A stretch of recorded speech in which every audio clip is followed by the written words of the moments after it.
خیبر پاس کې د نورو تاریخي ځایونو ترڅنګ دغه د ریل پټلۍ هم تیره شوې ده، په کومه چې 1899 کې انجینیر مستر ویکټر بیلی کار شروع کړی و او په 1926 کې پای ته ورسېد.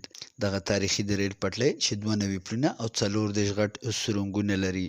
په دغه ریل پټلۍ به په سلګونه سیلانیان لنډې کوتل او د تورخم لیدو ته راتله او د ځایي خوراکونو څخه به یې خوند اخیستو، او چې کله به واپس لاړل نو ځان سره به یې بلا کیسې او یادونه یوړل او خپلو وطنونو کې به یې د پښتنو یو ښه انځور وړاندې کولو چې پښتانه میلمه پاله او په ژوند مین خلک دي. خو له بده مرغه د جون په 28مه په 2007 کې کله چې یو خونړی سیلاب راغلو نو ځان سره یې د ریل پټلۍ بالا ځایونه لاهو کړل چې تر اوسه پورې همداسې ویران پراته دي. یو ځایي اوسیدونکی افتاب ملا ګوری د ټوریزم ډپارټمنټ او حکومتي چارواکو نه غوښتنه وکړه چې که چیرې دغه د ریل پټلۍ جوړه شوه نو پخوا په څېر به په ګڼ شمېر سیلانیان بیرته راوګرځي او ورسره به د ځایي خلکو اقتصاد هم ښه شي. دا پټلۍ چې د نن نه تقریبا 100 کاله مخکې انګریزانو جوړه کړې وه، د تیرو 15 کالو نه دا نان فانکشنل ده. د 2009 سیلابونه چې رالل په هغې کې دا ډیمیج شوله، ورسره دا وخت سره خپله باندې په خرابېدو باندې شوله او نن په ځای باندې د خاورو ډیري ولاړ دي.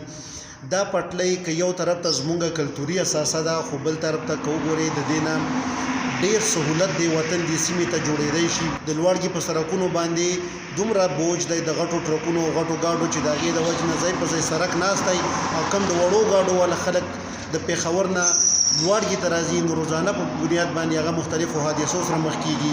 دویم طرف ته د دې په ذریعه باندې که د عام عوامو دپاره ریل ګاډی بحال کړی شي نو د فلین کوچو او د بسونو په مقابله کې د دې کرایي یا د دې سره سامان تګ راتګ د خلکو سره د دې به ډېر غټ سهولت جوړ شي. د دې نه علاوه چې کم خلک چکر له راځي دې سیمو له نو په لار کې په دې کې ځای په ځای باندې بودیست آثار دي، سټوپاز دي، لاندې د تیمور لنګ پانسیګاټ ته نور داسې ښکلي ځایونه دي.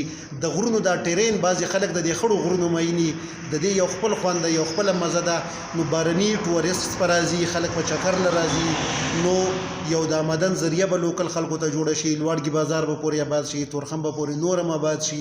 لار کې چې ځای په ځای کم سټیشنې دي په هغو باندې کوم واړه کلي دي هغلته به خدای پاک خلکو ته په دې په ذریعه باندې روزګار ورکړي. نو مونږ ریلوې ته لا چارواکو ته د هغې نه علاوه پښتونخوا کلچر اینډ ټوریزم اتارټي ته دا خواست کوو چې په دې باندې سوچ وکړي، د دې دپاره بجټ کیږي.